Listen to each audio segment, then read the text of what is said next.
Hey, what's up? People pizowell here, and today I want to talk to you guys about 1990's Deadly Manor. Now, this is partially going to be a review of the movie as well as a review of this upcoming Arrow Video Blu-ray release. And Deadly Manor is directed by the late Jose Larraz, who also directed Edge of the Axe, which if you guys are familiar with my channel, I've talked about Edge of the Axe over the years several times. I even did a review of the new Arrow Video Blu-ray release for that film not long ago. I'll post a link to that review around here somewhere.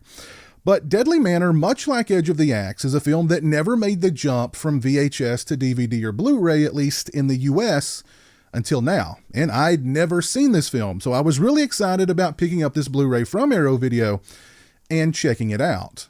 And Deadly Manor is a slasher movie that you cannot take seriously in any way, shape, form, or fashion. It's a movie best viewed with your tongue in your cheek, because Deadly Manor is really a cavalcade of pretty much every 80s slasher movie cliche rolled up into one. It's a smorgasbord of 80s slasher movie cliches that ups the ante by just really not making a whole lot of sense and featuring some of the dumbest characters in slasher movie history. Now, the setup for Deadly Manor is pretty much your typical slasher movie setup. You've got a group of young people on their way to a lake to go party.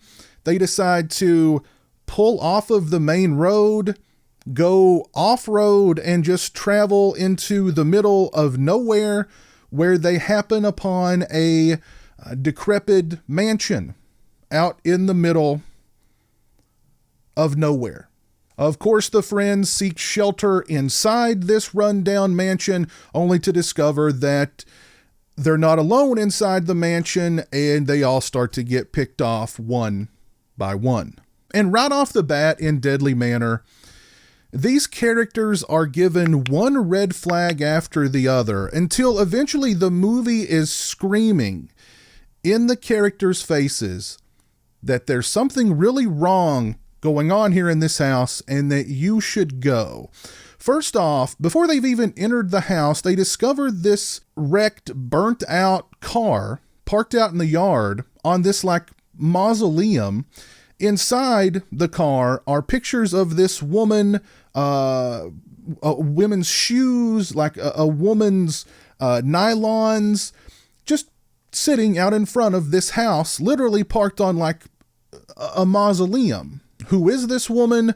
What happened to the car? What's going on here? We have no idea. However, once we get inside the house, there are dozens and dozens more photos of this same woman plastered everywhere inside the house. Some of them, well, quite a bit of them, are nude photos of her. Then they discover coffins down in the basement. Although they don't really look like coffins, they look almost like, I don't know, hyperbaric chambers or something.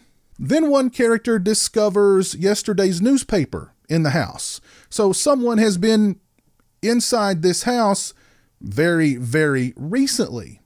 Another character discovers a photo album. And inside the photo album are photographs of dead people. Lots and lots of dead people. And we're not talking about aged, yellow, brittle photographs. We're talking about brand new photographs of dead people. And if that weren't enough to alert these characters that something really strange is going on in this house and that they should leave, they eventually stumble upon a closet. A closet that is full of human scalps. We're talking a lot of human scalps. So clearly, someone has been in this house as recent as yesterday. There's a photo album full of photos of dead people. And there's a closet full of human scalps. And the characters in this film are just like, no big deal. We've got a roof over our head. We've got shelter. It's just chill out. It's all good. No big deal. On top of that, the characters in this film spout some of the most obvious, dumb slasher movie dialogue that you could ever imagine. And for the first hour of this movie, all the characters do is wander around this large house, discovering photographs of dead people, a closet full of scalps, and exchange this horrible, horrible dialogue. Here's an example. After they've discovered the closet full of human scalps, one character's like, oh, maybe this is nothing. Maybe he's just a collector. A collector of human scalps?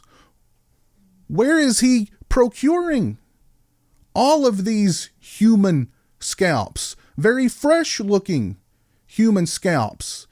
At that, another character says, you collect baseball cards. You collect stamps. You don't collect scalps. Duh. Now, the cast of characters also include your standard freaked out from the word go, a girl who, even before she steps foot inside the house, she's like, this house is evil. I'm not going inside this house. I'm walking back to town. And she walks away through the woods. And her friends just let her walk alone through the woods. Town being a long way away. Her own boyfriend is A-okay with letting her walk alone through the woods to town. And his response is, she does this all the time when we have a fight.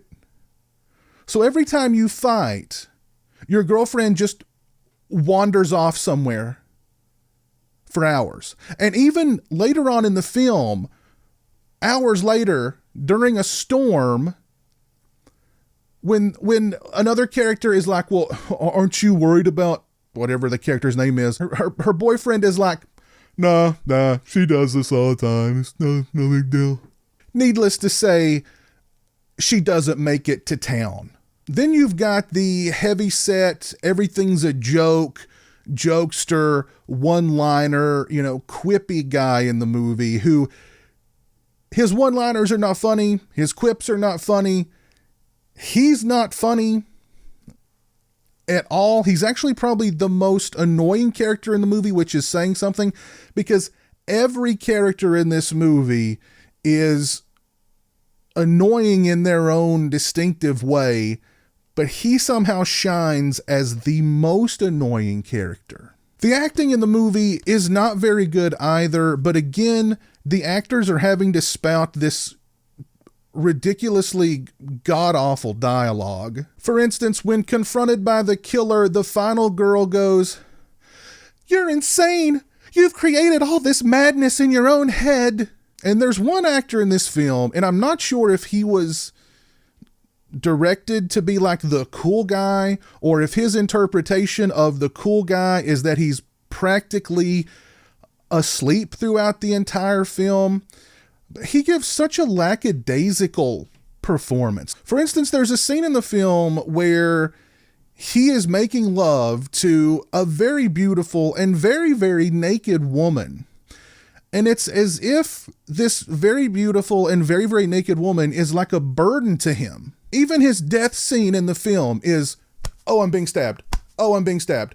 Oh, I'm dead. I just wanted to shake this guy and say, dude, wake up. Now, once Deadly Manor finally kicks in and it becomes a slasher movie and the bodies start dropping, unfortunately, the kills in the film just aren't very good, which I was very sad to see because the kills in Edge of the Axe are really good. These kills here, they're just, your standard knifings. They're not overly bloody. They're not overly gory. They're just very meh. Now, I definitely cannot recommend Deadly Manor unless you're somebody who just has to watch every single obscure slasher movie that's ever been made. Go right ahead. The best way to tackle this movie is to go into it not expecting a serious film at all, your tongue firmly planted in your cheek, and just sort of have fun with how silly and off the wall and wacky this movie is. This movie is just, I can't explain it. I'm pretty sure I watched this movie with like this the whole time. Just eyes wide open, jaw on the floor. It's almost as if this film were written to be a spoof of slasher movies, but then it was shot to be a serious slasher movie. It doesn't work. Nothing in this movie really works.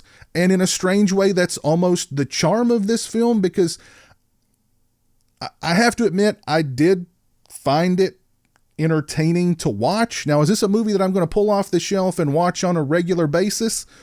No. Now, if you haven't seen Deadly Manor, again, I can't necessarily recommend it unless you're one of those people who just has to see every single slasher movie ever made. If you are one of those people, or if you are a fan of Deadly Manor, you definitely want to look into picking up this Blu-ray release from Arrow Video and add it to your collection. As far as the presentation is concerned, we have some nice new artwork here on the outer side of the sleeve. Also dig these clear Blu-ray cases.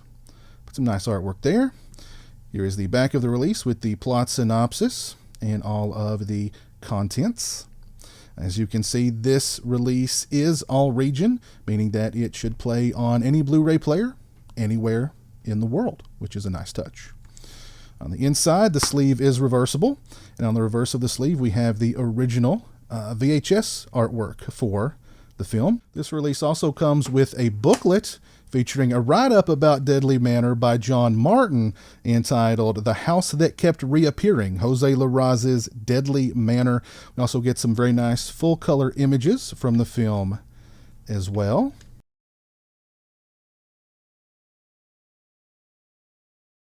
As far as picture quality and sound quality are concerned, this release features a brand new 2K restoration from original film elements. I thought this movie looked great on this Blu-ray release. As a matter of fact, there were sequences in this film that looked as if they were filmed the other day and not 30 years ago. The picture quality was crisp, it was clean, it looked fantastic. I would give the picture quality on this release a solid 4 out of 5. Same for the audio quality. I thought the audio quality was fantastic on this release. I would give it a solid 4 or even a 4.5 out of 5. As far as extras are concerned, first up we get House of Wax. That's WHACKS.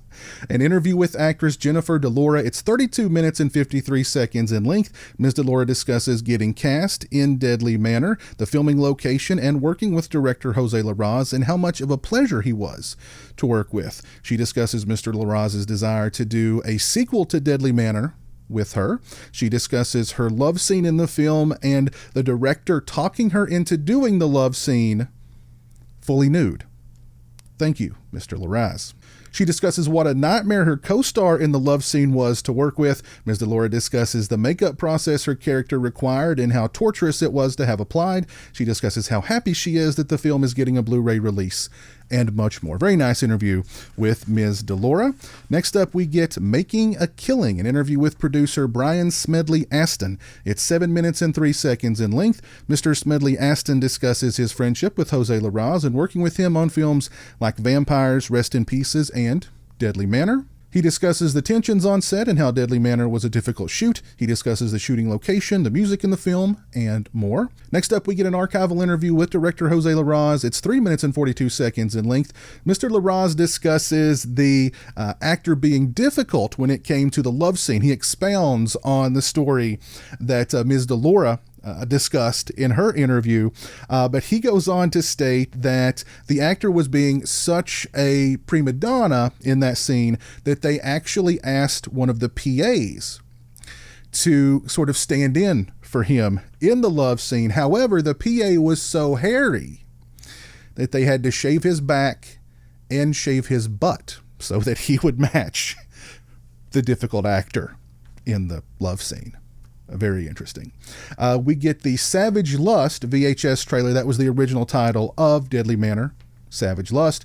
We get the original promo, we get an image gallery, and we get an audio commentary with Kat Ellinger and Sam DeHaan. I listened to about 40 minutes of the commentary with Ms. Ellinger and Ms. Dehan. A pretty informative, entertaining commentary for Deadly Manor, at least for the 40 or so minutes that I listened to.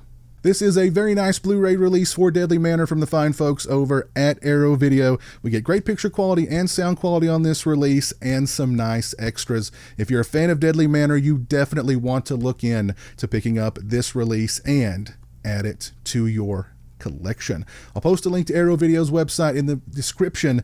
Go over and check them out. If you've seen Deadly Manor, please let me know your thoughts on it down in the comments section below. If you like this video, please leave it a thumbs up and share it on social media. If you're not following me on social media, those links are in the description. They're also right around here.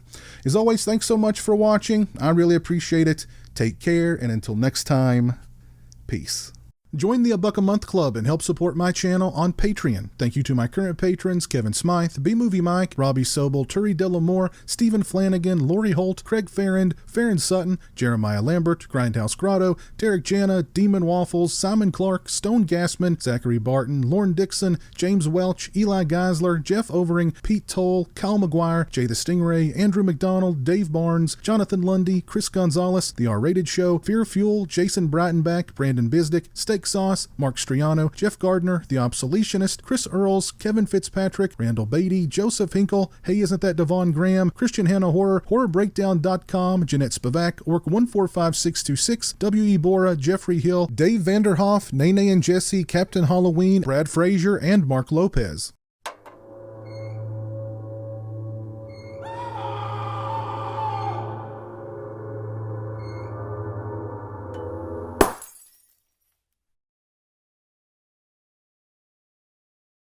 Say hello to the internet, Jeremy. Hello to the internet.